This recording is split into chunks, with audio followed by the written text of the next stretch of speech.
Start होती है shady side town के एक मॉल में, जहां पर एक लड़का किसी टीनेज लड़की का मर्डर कर रहा था।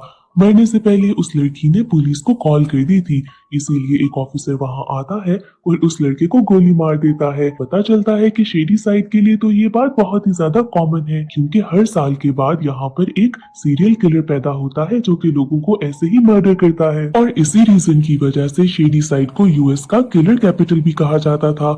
यहाँ के लोगों का मानना था कि ये सब कुछ सारा फायर नाम की एक लड़की की वजह से हो रहा है, जिसको 1666 में विच क्राफ्ट करने की वजह से फांसी दे दी गई थी। और अब सबका मानना था कि ये वही है जो कि हर एक को पोजेस करती है कुछ सालों के बाद, और ऐसे ही मर्डर्स होने लगते हैं। मूवी शिफ्ट होती है दीना नाम की एक लड़की पे, जिसकी लाइफ बहुत ज्यादा डिस्टर्बिंग थी। वो बहुत ज्यादा दुखी थी क्योंकि उसकी फ्रेंड यहाँ से जा रही थी और सनीविल नाम की एक जगह पर शिफ्ट हो रही थी। अब यहाँ पर हम उसके भाई को भी देखते हैं और पता चलता है कि उसकी हॉबी है विच हंटिंग, जिसकी वजह से वो पूरा दिन इसी के बारे में रिसर्च करता रहता है। टीना के दो दोस्त थे, केट और साइमन, जो कि स्कूल में ड्रग्स बेचने का काम करते थे। दीना का भाई उसे बताता है कि कैसे करीब ही एक मॉल में 9 लोगों का मर्डर हुआ है। एक हॉलोवीन स्कल मास्क पहने हुए आदमी ने उनका मर्डर किया है, और उसका कहना था कि शायद ये सब सारा फियर की वजह से ही है और उसी ने इसको पोजेस किया होगा। डीना इसकी बात पे इतना ध्यान नहीं देती। अगले दिन जब वो स्कूल जाती है तो हर कोई इसी बारे में बात कर रहा था। यहाँ तक कि केट भी उसे कहती है कि उसका भी यही मानना था कि सारा फियर की वजह से ही ऐसा हो रहा है।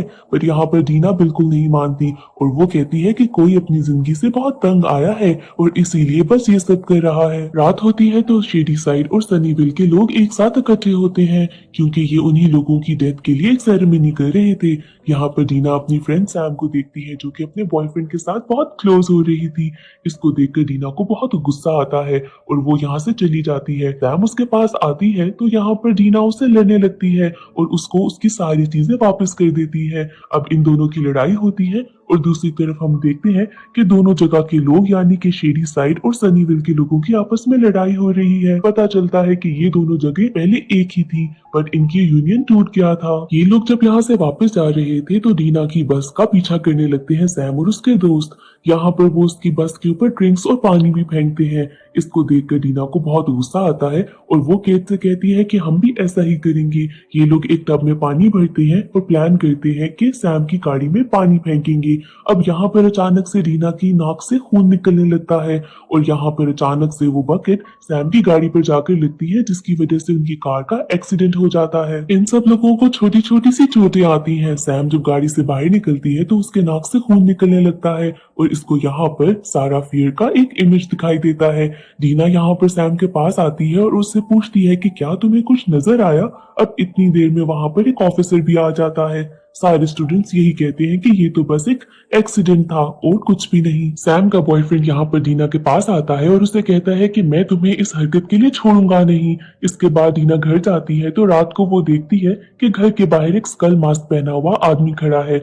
उसको लगता है कि ये सैम का बॉयफ्रेंड ही होगा, जिसके बाद वो एक चाकू लेकर घर से बाहर जाती है कि वो उसके बॉयफ्रेंड को जरा सबक सिखाए, पर बाहर कोई भी नहीं था। डीना फौरन से केट को फोन करती है और बताती है कि कैसे कोई बाहर खड़ा था।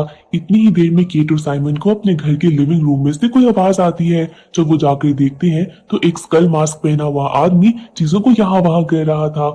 ये चीज बहुत अजीब थी, लेकिन जब वो करीब जाने लगते हैं तो वो बंदा वहां से भाग जाता है। इसके बाद केट बताती है डीना को कि कैसे वो आदमी कुछ अजीब हरकतें कर रहा था, उनके कपड़ों की छानबीन कर रहा था। इसके बाद ये लोग हॉस्पिटल जाते हैं सैम के पास, ताकि उसे बता सकें कि उसका बॉयफ्रेंड क्या अजीब हरकतें कर रहा है। हॉस्पिटल पहुंचने के बाद डीना सैम को सब कुछ बताती है, पर सैम को तो कोई भी बात पर यकीन नहीं आता। इतनी देर में सैम का बॉयफ्रेंड भी वहां पहुंच जाता है और ये लोग आपस में लड़ने लगते हैं। अब यहाँ पर पीछे एक लड़का आता है जिसने वही स्कल मास्क पहना था और वो सैम के बॉयफ्रेंड को मार देता है। अब यहाँ पर सैम और डीना तो भागने लगते हैं। इतनी ही देर में उसका मास्क थोड़ा सा हट जाता है। डीना उस चेहरे को पहचान लेती है कि वही लड़का था जिसने स्टार्ट में मॉल में उस टीनेज लड़की को मारा था, और यहाँ पर वो जान जाती है क्योंकि उसने कहीं न्यूज में उसकी शक्ल देखी थी। ये लोग भागकर एक पुलिस ऑफिसर के पास जाते हैं और उन्हें पूरी स्टोरी सुनाते हैं। अब जाहिर सी बात है उस ऑफिसर को कैसे इनकी बातों पे यकीन आना था। उन्हें कॉल आती है कि हॉस्पिटल में उनको बुलाया गया है, जिसके बाद ऑफिसर्स तो हॉस्पिटल चले जाते हैं। अब दूसरी तरफ इन लोगों को पता चल जाता है कि कोई भी इनकी बात पे यकीन नहीं करेगा। यहाँ पर दीना एक ऑफिसर की गन छुपा लेती है और यहाँ से जाने लगते हैं। दूसरी तरफ सैम का बॉयफ्रेंड बाहर जाता है तो उसे रोड पर बैठी एक लड़की नजर आती है जो कि एक ब्लेड से अपने हाथ काट रही थी। सैम का बॉयफ्रेंड जब उसके पास आता है तो वो उस पर अटैक करने लगती है, बट दीना यहाँ पर पहले ही पहुंचकर उसे उस गन से शूट कर देती है। ये इसके बाद तो सारे लोग दीना के घर जाते हैं, जहां पर दीना का भाई उसे बताता है कि वो लड़की जिसने सैम के बॉयफ्रेंड पर हमला किया था एक सीरियल किलर है, और ये शेडी साइड के सीरियल किलर्स में से ही एक है जिसने 3 साल पहले एक पार्टी में अपने बॉयफ्रेंड और 7 और लोगों का खून किया था। इस सब के बाद उसने खुद को भी मार दिया था। इसके बाद 1978 में एक और सीरियल किलर था जिसने बहुत सारे बच्चों को मारा था। सबसे पहला सीरियल किलर शेडी साइड का 1666 में बना था, और इस सब के पीछे सारा फायर का हाथ था जो कि लोगों को पोजेस करती थी, और ये सारी बात दीना का भाई इन सबको बता देता है। अब यहाँ पर सैम बताती है कि कैसे जब उसका एक्सीडेंट हुआ था तो उसने सारा फील्ड की एक इमेज देखी थी, जिसके बाद ये सारे लोग उसी जगह जाते हैं जहां पर इन लोगों का एक्सीडेंट हुआ था। बहुत तलाशी लेने के बाद इस जगह की यहाँ पर इन्हें सारा फील्ड की कब्र मिलती है, यानी कि उसका ग्रेव। यहाँ पर अचानक से एक सीरियल किलर आता है जो कि सैम को मारने की कोशिश करता है। ये सब लोग बहुत ही मुश्किल से यहाँ से भागते हैं। इसके बाद तो एक बात क्लियर हो जाती है कि सीरियल किलर इन सब के पीछे नहीं बल्कि सिर्फ सैम के पीछे है, वो भी सिर्फ इसलिए क्योंकि उसने यहाँ पे कब्र को खराब किया था। यहाँ से बचकर ये लोग स्कूल जाते हैं, जहाँ पर ये लोग कुछ प्लान बनाते हैं कि कैसे इन सीरियल किलर से जान छुड़ाई जाए। ये लोग एक बकेट में पानी भरते हैं और उसमें सैम का थोड़ा सा खून मिलाते हैं। इसके बाद इस पानी से ये लोग यहाँ पर वॉशरूम को पूरा कवर कर देते हैं। सैम को ढूंढते हुए वो सीरियल किलर्स यहाँ तक पहुंच जाते हैं, जिसके बाद ये सारे दोस्त मिलकर उनको वॉशरूम में लॉक करते हैं और आग लगा देते हैं। इनको थोड़ी देर तो लगता है कि शायद प्लान कामयाब हो गया, बट ये सीरियल किलर्स फिर से जिंदा हो जाते हैं। ये लोग यहाँ से भागते हैं और अब इनको पता चल गया था सीरियल किलर से जान छुड़ाने का सिर्फ एक तरीका था कि सैम उनके पास खुद चली जाए। अब इस बात के लिए डीना के अलावा हर कोई रेडी था, इवन कि सैम खुद भी रेडी थी। अब यहाँ पर डीना तो बिल्कुल मान नहीं रही थी, जिसके बाद उनका भाई उसे बताता है कि एक लड़की थी जो कि पहले इस सब चीजों से बच चुकी थी, और अगर वो बच चुकी थी तो सैम भी बच सकती है। इसके बाद बहुत मुश्किलों से ये लोग उस सर्वाइवर लड़की का नंबर ढूंढते हैं, बट वो पिक नहीं करती कॉल। जिसके बाद सैम एक आर्टिकल में पढ़ती है कुछ और बताती है कि कैसे वो लड़की तो मर चुकी थी लेकिन फिर जिंदा हो गई थी, यानी कि उसकी हार्ट बीट कुछ देर के लिए रुक गई थी और उसके बाद फिर से वो जिंदा हुई थी। अब यही प्लान था जो सैम को भी फॉलो करना था। जिसके बाद ये सब लोग एक स्टोर में जाते हैं। साइमन यहाँ पर कुछ मेडिसिन निकालता है और बताता है कि कैसे कुछ अर्सा पहले ओवरडोज की वजह से उसका भाई हॉस्पिटल चला गया था, मरते मरते बच गया।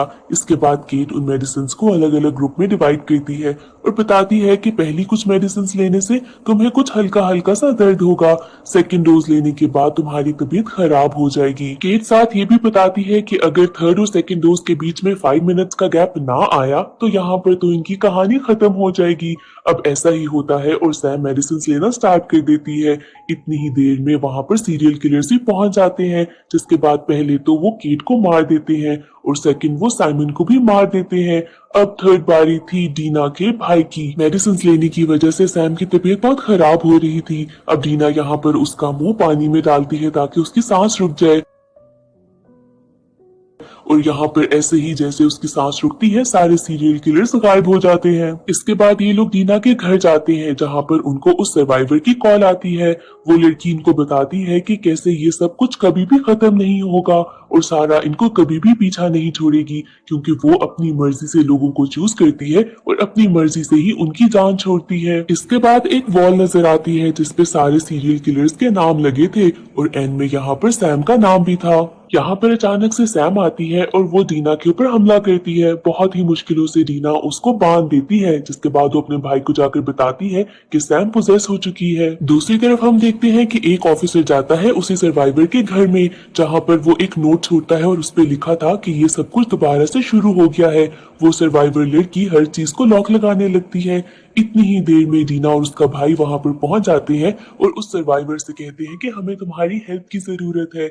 इसके बाद ये लोग सैम को एक वॉशरूम में बंद कर देते हैं और ये सर्वाइवर लड़की जिसका नाम सी बर्मन था वो बताती है कि कैसे 1978 में वो लोग एक कैंप पर गए थे जहां पर एक हफ्ते के अंदर ही उसकी बहन की डेथ हो गई थी। इसके साथ ही सीन शिफ्ट होता है 1978 में। यहाँ पर एक कैंप साइट थी जहाँ पर बहुत सारे स्टूडेंट्स थे। जिगी नाम की एक लड़की को कुछ लोग बुली कर रहे थे। एक लड़की ने उसे एक दरख्त से लटका दिया था। ये वही दरख्त था जिसके नीचे सारा फियर की लाश भी थी। ये लड़की जिगी के हाथ को जला रही थी।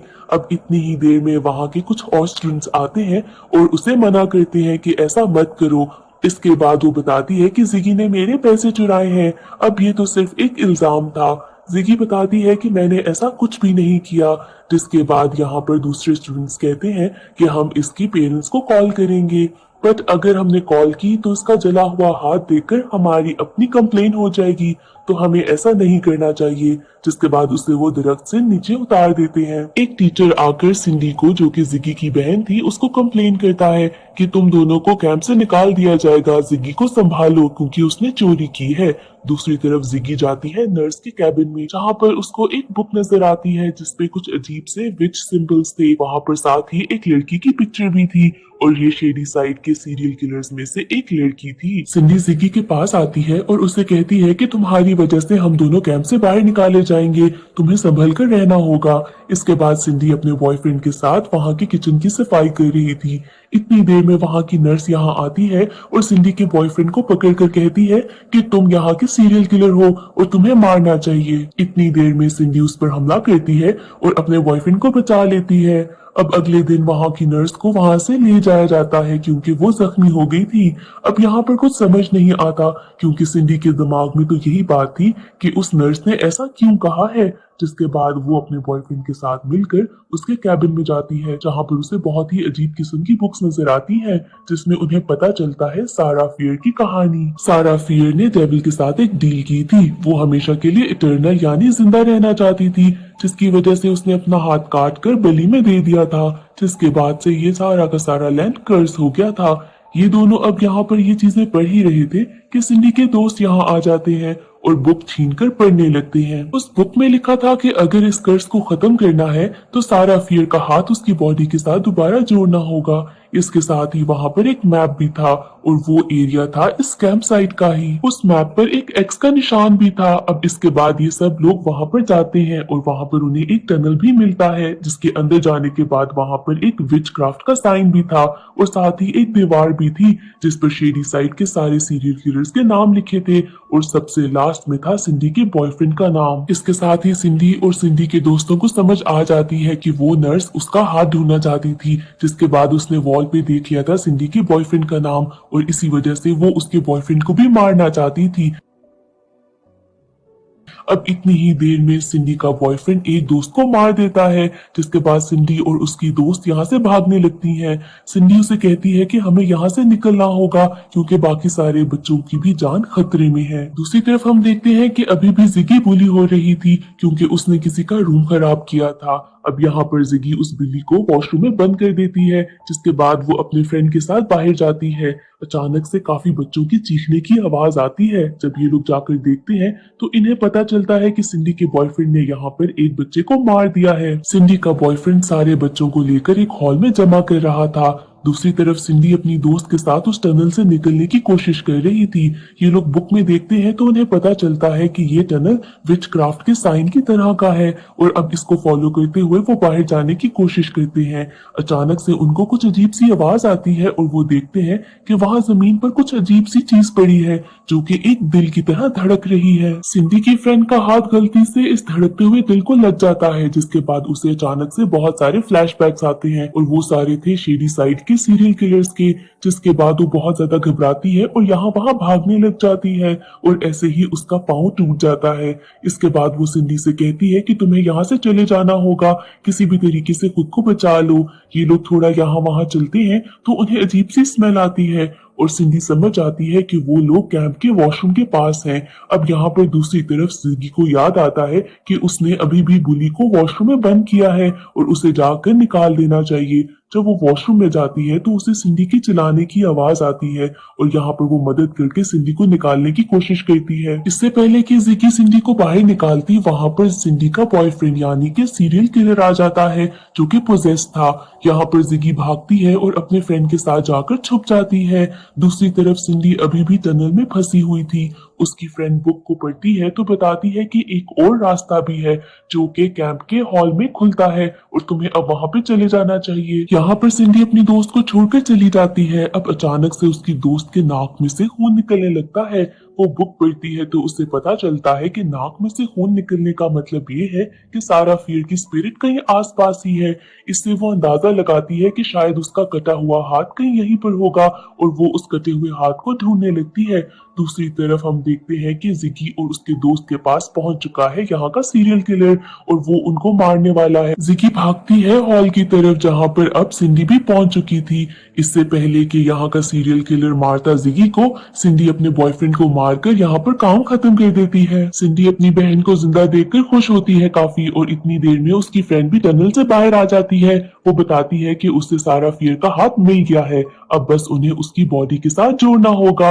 यहाँ पर वो उसकी बॉडी को ढूंढने के लिए बुक पढ़ ही रहे थे कि जिगी के नाक में से खून निकलने लगता है। उसे सारा फियर की एक इमेज नजर आती है। जिगी बताती है कि सारा फियर बहुत ही ज्यादा गुस्से में है और इसके साथ ही टनल में से जितने भी सीरियल किलर्स मर चुके थे सारे जिंदा होकर बाहर निकलने लगते हैं। इसके साथ ही सिंडी का बॉयफ्रेंड जो कि मर चुका था वो भी जिंदा हो जाता है और यहाँ पर सिंडी की फ्रेंड को मार देता है। अब इसके बाद सिंडी उसको दोबारा से मार देती है, जिसके बाद वो जिगी के साथ जाकर उसी दरख्त के नीचे खुदाई करने लगती है ताकि सारा फियर की बॉडी को निकाला जा सके और वो हाथ उसके साथ दोबारा से जोड़ा जा सके। यहाँ पर सारा फियर की लाश नहीं थी बल्कि एक पत्थर था जिसके ऊपर लिखा था कि विच हमेशा तो जिंदा रहती है। यहाँ पर सारे सीरियल किलर्स आ जाते हैं, जिसके बाद सिंडी जिगी को कहती है कि तुम्हें यहाँ से भाग जाना चाहिए क्योंकि अगला नंबर मेरा है, ये लोग मुझे मारना चाहते हैं। यहाँ पर अब सारे सीरियल किलर्स इन दोनों को मार देते हैं। जिगी का फ्रेंड यहाँ पर आता है और उसे सीपीआर देता है, जिसके बाद जिगी जिंदा हो जाती है। इसका मतलब ये है कि जिगी ही सीबरमन थी और उसने अपनी बहन की डेथ की स्टोरी बहुत सारे लोगों को सुनाई थी, बट किसी ने भी उसकी स्टोरी पर यकीन नहीं किया था। स्टोरी शिफ्ट होती है प्रेजेंट में जहां पर सी बर्मन बता रही थी ये सारी स्टोरी टीना को। टीना उसे कहती है कि कैसे एक्सीडेंट की साइट पर उन्हें एक बॉडी मिली थी और वो सारा फियर की ही होगी। हमें अब हाथ ढूंढकर उसकी बॉडी के साथ ज्वाइन कर देना चाहिए। ये लोग अब जाते हैं और एक मॉल के नीचे से वो हाथ निकालते हैं, जिसके बाद ये लोग दोबारा उस एक्सीडेंट साइट पर पहुंचते हैं ताकि वो हाथ जोड़ा जा सके। दीना और दीना का भाई जब दिख कर रहे थे और हाथ जोड़ने लगे थे तो यहाँ पर दीना के नाक से खून निकलने लगता है और उसको दोबारा से सारा फियर का विजन आता है। इस विजन में वो पहुंच जाती है 1666 में, जहाँ पर दीना को पता चलता है कि पहले वो सारा फियर ही थी, जहाँ पर वो अपने फादर और भाई के साथ रहती थी। उसके फादर का शौक था कि उसकी शादी सुलेमान के साथ हो, बट वो वहाँ की एक लड़की हैना से प्यार करती थी और वो उससे ही शादी करना चाहती थी। अब रात को सारा और उसके सारे फ्रेंड्स कुछ पार्टी करना चाहते थे, जिसकी वजह से ये लोग एक विडो के टेंट में जाते हैं कुछ बेरीज चुराने के लिए। यहाँ पर वो बेरीज लेती है और उसके बाद ये सारे फ्रेंड्स काफी इंजॉय करते हैं, जहाँ पर वहाँ का एक लड़का हैना के साथ बदतमीजी करने की कोशिश करता है। सारा उस लड़के को एक जोर का थप्पड़ मारती है, जिसके बाद सारा और हैना वहाँ से चले जाते हैं एक जंगल में। यहाँ पर ये दोनों आपस में टाइम स्पेंड कर रहे थे कि अचानक से इन्हें लगता है कि कोई इन्हें देख रहा है, जिसके बाद ये दोनों यहाँ से भागते हैं। हैना को बहुत ज्यादा डर लगता है क्योंकि ये टाइम 1666 का था, कोई भी इनके रिलेशन को एक्सेप्ट ना करता। उसे डर था कि अगर किसी ने उन्हें देख लिया तो उन दोनों को मार दिया जाएगा। अगले दिन हैना सारा को आकर बताती है कि उसके फादर को कुछ हो गया है। फादर उसके यहाँ के प्रीस्ट थे और अब उसे लग रहा था कि शायद वो पोजेस हो गए हैं। यहाँ पर हैना की मॉम आती है और उन दोनों को बताती है कि कैसे किसी ने उन दोनों को देख लिया है और सारे के सारे लोगों को यहाँ पर पता चल रहा है। अब सारा जब अपने घर जाती है तो वो देखती है कि वहाँ का सारा खाना सड़ रहा है। जब वो बाहर जाकर देखती है तो उसके पेट पिग्स ने अपने बच्चों को मार दिया था। सारा को लगता है कि जैसे पूरे विलेज में बहुत अजीब सा कोई कर्स आ गया है। यहाँ पर सुलेमान वही लड़का जिससे सारा के फादर चाहते थे कि सारा की शादी हो, यहाँ पर सारा से मिलने आता है। सारा उसे सारा सच बता देती है कि कैसे वो और हैना सिर्फ दोस्त नहीं बल्कि कुछ ज्यादा है और कैसे उसे लगता है कि शायद उन्होंने डेविल को जगा दिया है और हर तरफ कुछ अजीब सा कर्स आ गया है। सुलेमान सारा को बताता है कि ऐसा कुछ भी नहीं हो सकता, ये दोनों बातें कर रहे थे कि अचानक से लोगों की चीखने की आवाज आती है। ये लोग जब जाते हैं तो देखते हैं कि कैसे उस प्रीस्ट ने यहाँ पर बच्चों को एक जगह पर कैद कर लिया था और यहाँ पर उन सारे बच्चों को मार दिया था, उनकी आंखें निकाल दी थी।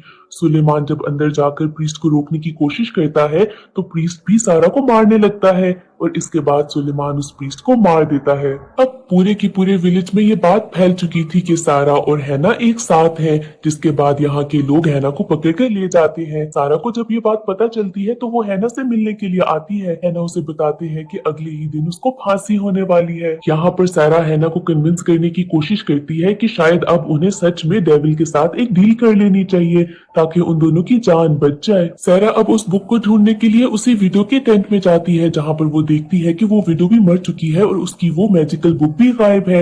यहाँ पर अब उसके पास कोई ऑप्शन नहीं थी तो वो सुलेमान के पास जाती है और उसे बताती है कि कैसे वो दोनों इनोसेंट हैं और अब पावर हासिल करने के लिए उसे वो डेविल वाली बुक चाहिए होगी। सारा यहाँ पर सुलेमान के घर में ही थी कि अचानक से विलेज के सारे लोग वहां पर आ जाते हैं सारा को ढूंढते हुए। अब सारा तो वहां पर एक हिडन डोर पे छुप जाती है, जिसके पीछे उसे एक रास्ता मिलता है।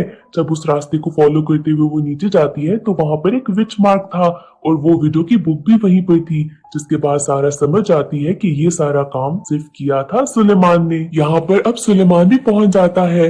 वो सारा को बताता है कि कैसे उसी ने डेविल के साथ डील की है सिर्फ पावर के लिए और उसी ने हैना और सारा को एक साथ देखा था। इसके बाद सारा उस पर हमला करती है और उसी दौरान उसका हाथ भी कट जाता है, जिसके बाद सुलेमान इसको सारे विलेज के लोगों तक पहुंचा देता है। अगले दिन हैना और सारा को फांसी होने वाली थी। अब इसके बाद सारा इल्जाम अपने ऊपर लेती है और हैना को छुड़ा देती है। मरने से पहले वो सुलेमान से कहती है कि ये राज कभी भी राज नहीं रहेगा और एक दिन सच्चाई सबके सामने जरूर आएगी। स्टोरी शिफ्ट होती है दोबारा से प्रेजेंट में, जहाँ पर दीना को होश आता है और वो अपने भाई को सारी स्टोरी बताती है।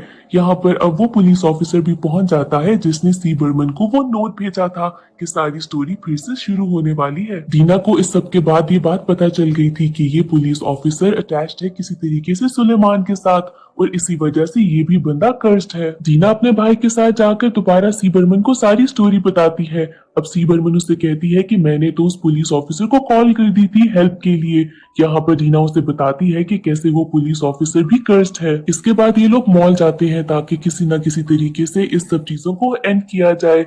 यहाँ पर इनके पास एक प्लान होता है कि ये लोग दीना का ब्लड यूज करेंगे ताकि सारे सीरियल किलर्स इसके पास आ सके। दीना का ब्लड यूज करके ये लोग एक ट्रैप बिछाते हैं, जिसके बाद सारे सीरियल किलर्स वहां पर पहुंच जाते हैं और इसी के साथ वो पुलिस ऑफिसर भी यहाँ पहुंच जाता है। बेसिकली ये पुलिस ऑफिसर सी बर्मन को पसंद करता था, जिसका फायदा उठाते हुए सी बर्मन उसके ऊपर सारा ब्लड गिरा देती है। इसके बाद सारे सीरियल किलर्स ब्लड की वजह से उस पुलिस ऑफिसर के ऊपर अटैक कर देते हैं। पुलिस ऑफिसर बहुत मुश्किलों से अपनी जान बचाकर यहाँ से भागता है, जिसके बाद सारे सीरियल किलर्स दीना के भाई पर अटैक करने लगते हैं। सी बर्मन एक गन लेकर उन पर शूट करने लगती है।